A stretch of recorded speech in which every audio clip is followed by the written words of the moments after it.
Hi everyone and welcome back to studsy.bricks YouTube channel. Today we're doing something a little bit different. For the last few videos they've been introducing us, room tour, what was the other one we did? Day in the life. So today we are actually going to be doing information that might be valuable to you or not videos, so that's fun. And today we're going to be talking about how to purchase bulk lots for whatever the reason is that you would be purchasing a bulk lot. So whether or not you're buying it to stock a BrickLink store, whether or not you're trying to get as many parts as possible for a mock that you're building, whether you're buying it for your kids, whatever you might be buying your bulk lot for, keep watching this video and I will tell you how to get the best value for money on purchasing bulk lots online. I'm also using a different camera today in that it is an actual camera and I'm not familiar with using such good technology, so I apologize if the video doesn't focus, flips a bit, does things, makes noise. I don't know how to use it. I'm learning, but you know, let's learn together. So I have put together some tips and tricks. Okay, where are the tips and tricks? To help you make sure that you're getting a good deal from buying your bulk lot and you're not getting terrible Lego for premium price. That's all anyone wants. We all just want to get Lego and to have it be good or make some money from it.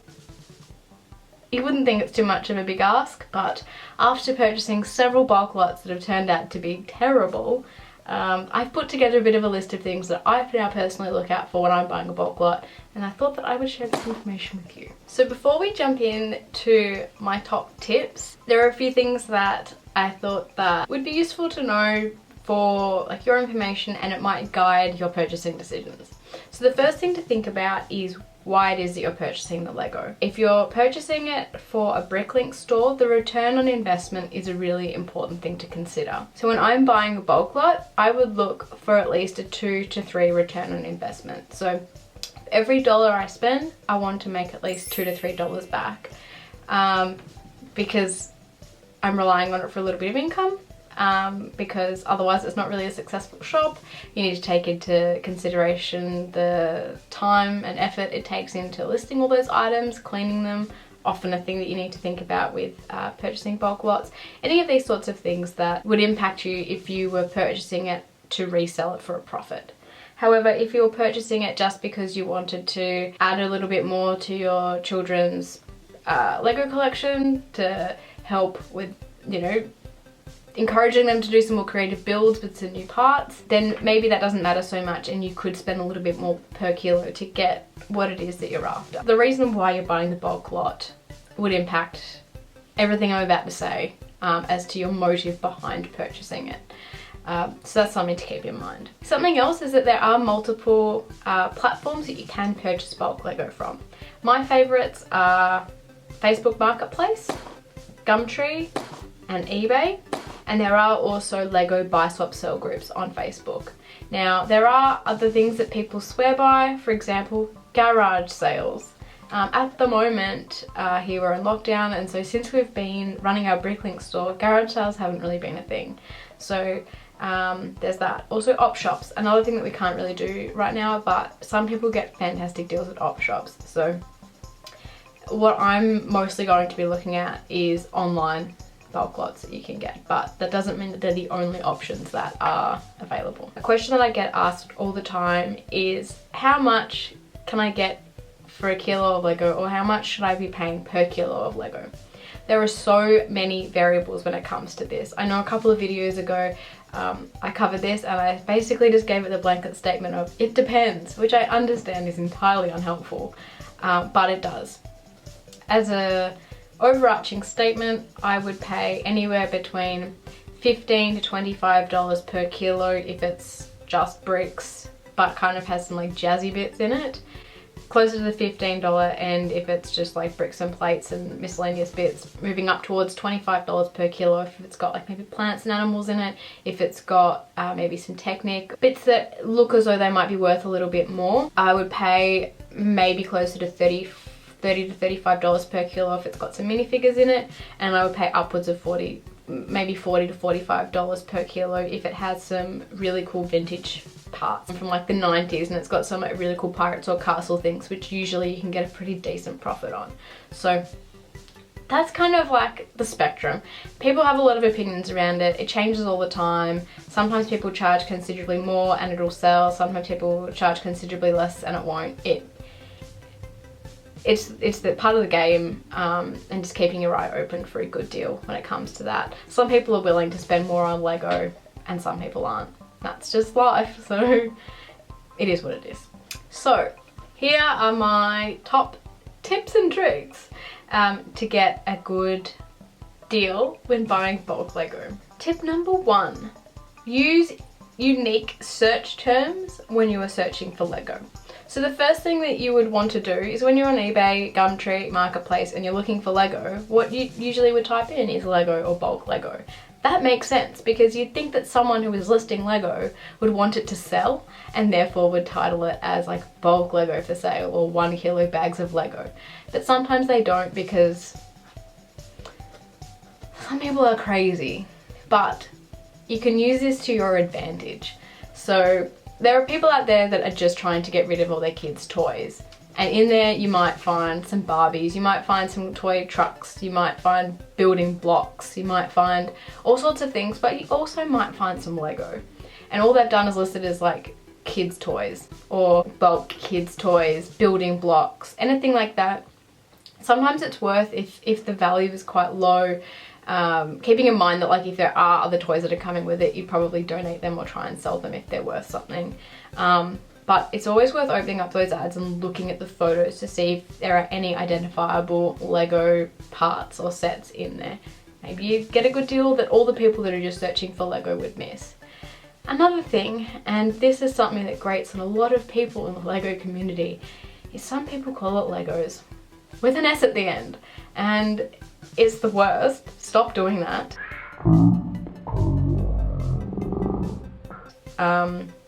But also just typing in like variations where someone might have spelled it wrong, like Legos, for example.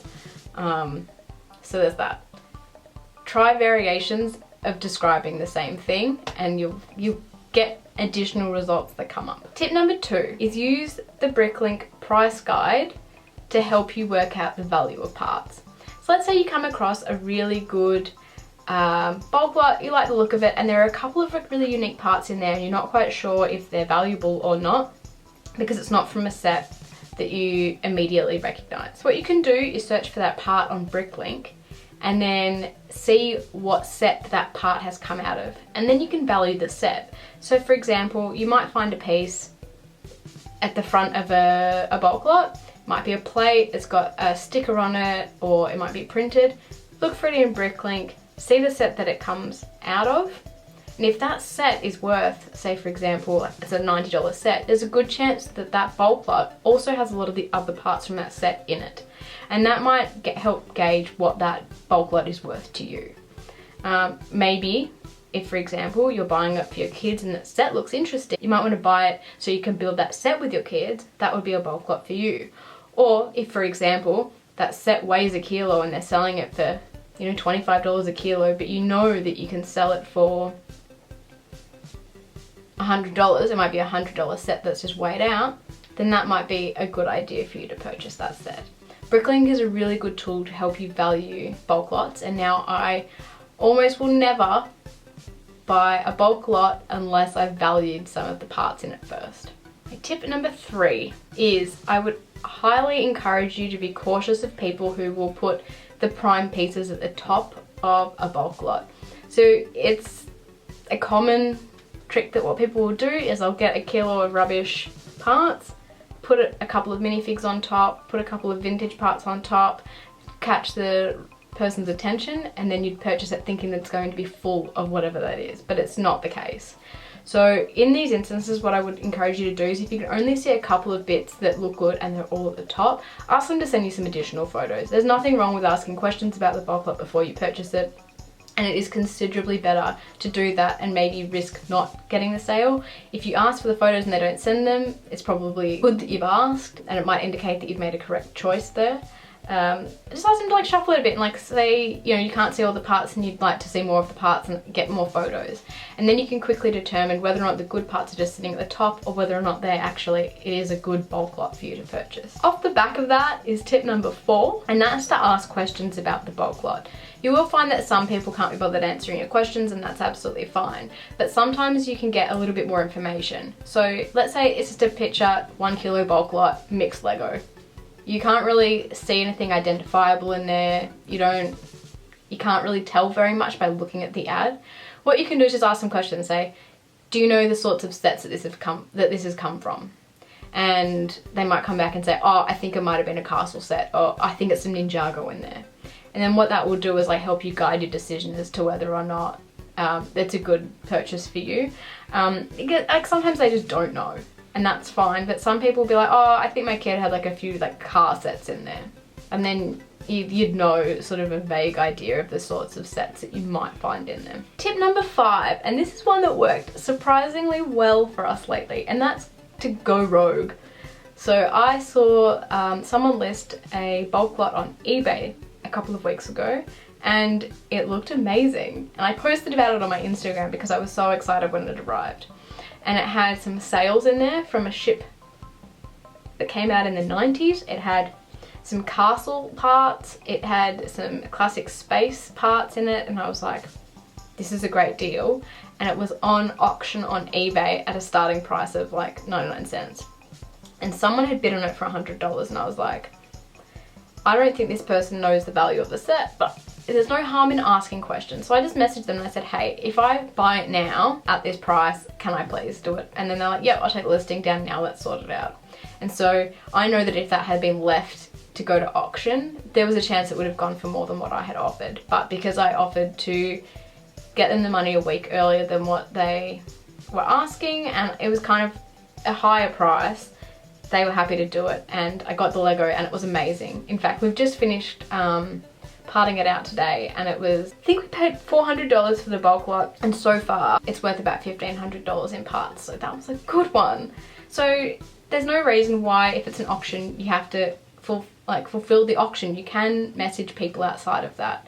An example of this where it's happened to me before is that someone had completely undervalued the Lego that they had. They had it on Gumtree and it was like $30, and it had some amazing sets in it. And so I was like, look, I will pay you way more than what you're asking for it, and you can please deliver it to me. And they were happy to do that and prioritize me because I had offered them more money, but it was still a really good value for me. So you don't have to follow the rules. You don't have to, if it's an auction, sit through an auction. You can message the people and negotiate things that you think would be fair. Tip number 6, people will list things per kilo. Sometimes it will include the container and sometimes it won't. And that's something that you have to be really careful about. A lot of the time when you see them listed, they'll be in a tub, and those tubs, depending on the size of them, can be a little bit weighty. And sometimes they're not. So you might say be buying 10 kilos and you look up postage for 10 kilos, but then you find that you have to also pay for the postage of the container, which might be a kilo in itself, and then you're in the next bracket. So just make sure that you're asking. Another thing is, like, you might get it loose in a really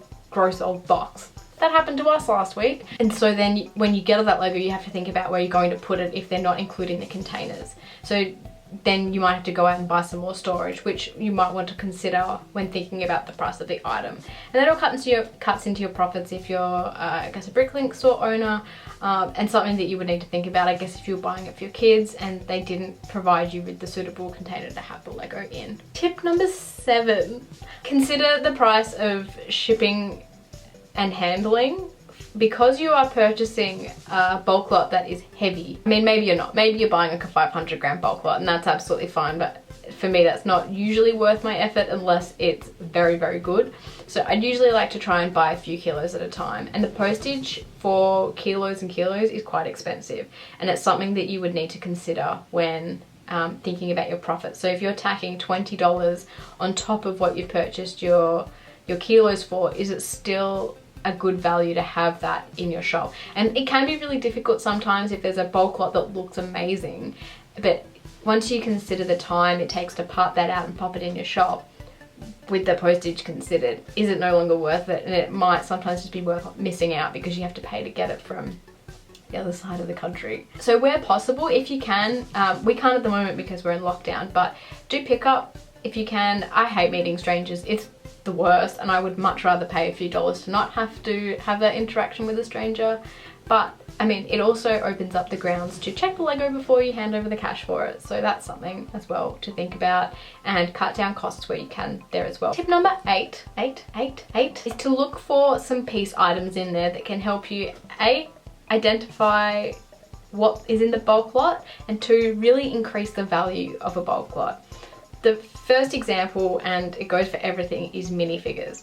Minifigures are surprisingly worth some money, whether they're as a whole minifigure or whether or not you choose to part them out. We usually choose to part them out, but lately we have been adding a few built minifigures to our store. So minifigures usually are at least $1 per piece, and that's outside of the kilo lot. So let's say you've got a kilo lot that's $20 and it's got 5 minifigures in it. I would say that's really very good. So that's just something to consider, that if the more minifigures you add, it should increase the value of the bulk lot quite a bit.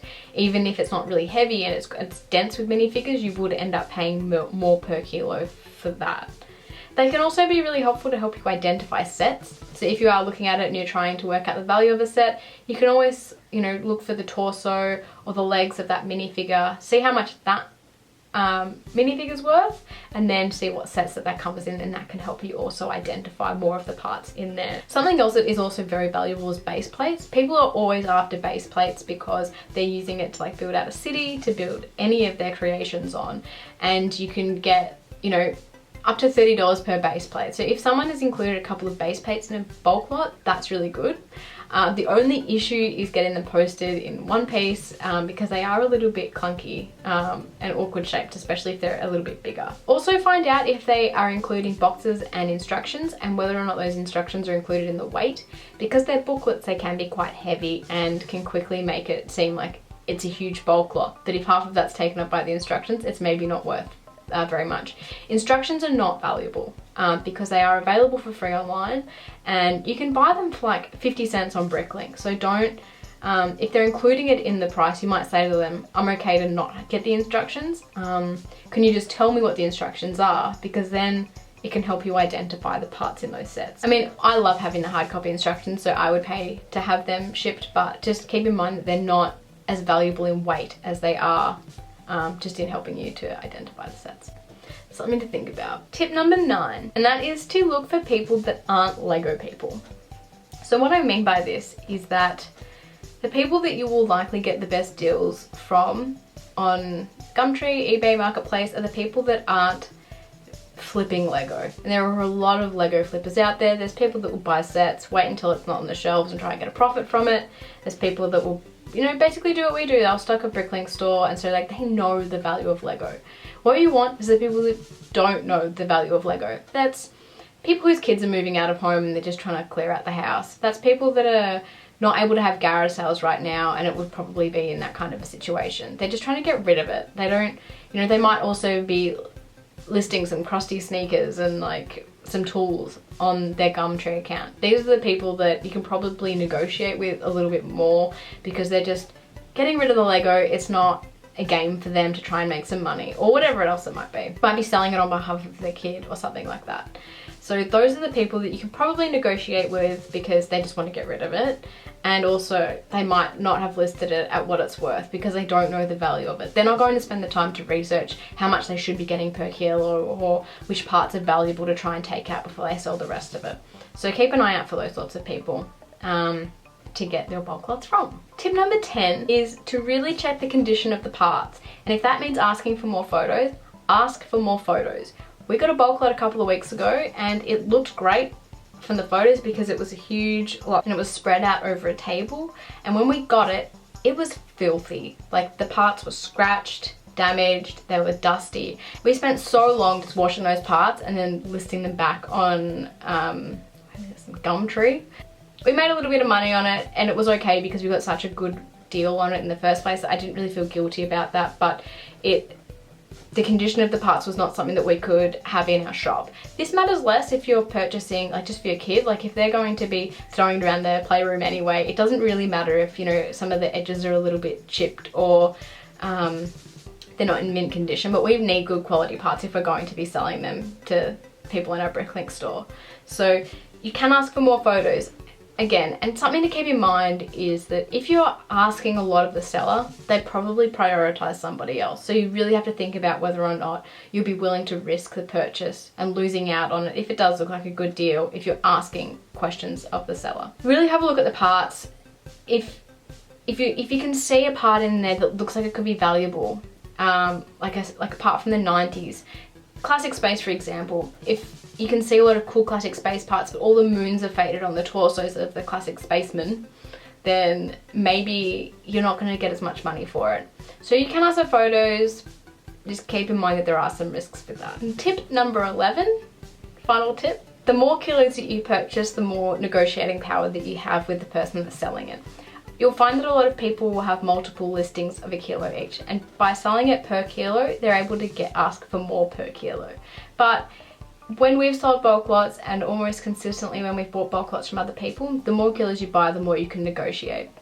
So if you're planning on, you know, really stocking up your shop to get the lowest price per kilo, you're better off just buying it all from the one person, and you are more likely to get more parts of the same sets if you're buying from the same person. So for example, if you had like 10 sets, they usually mix them all up in a box and then divide it out into kilos. So the more that you get for the same person, the more complete sets you're likely to get, and you can negotiate down on price. So if you buy like 1 kilo, for example, you might have to pay like $28 per kilo. But if you say, well, if I buy 10 kilos, can I get them at $22 per kilo? They'd say yes, because they want to get rid of it in as few transactions as possible. And that's something that we've done as well. We would prioritize any buyer that would buy more from us, because it means we have to go to the post office less times. If you're going to be stocking up quite a bit, try and get it all from the same seller, and then you can negotiate a lower price. So that is my 11 top tips and tricks to get a better deal when you're buying bulk Lego, either for your own personal use or to top up your BrickLink store. As always, if you've got any questions about Lego, BrickLink or studsy.bricks, please put them in the comment section below or send us an email, and we're more than happy to help you. And I will see you all soon. Bye.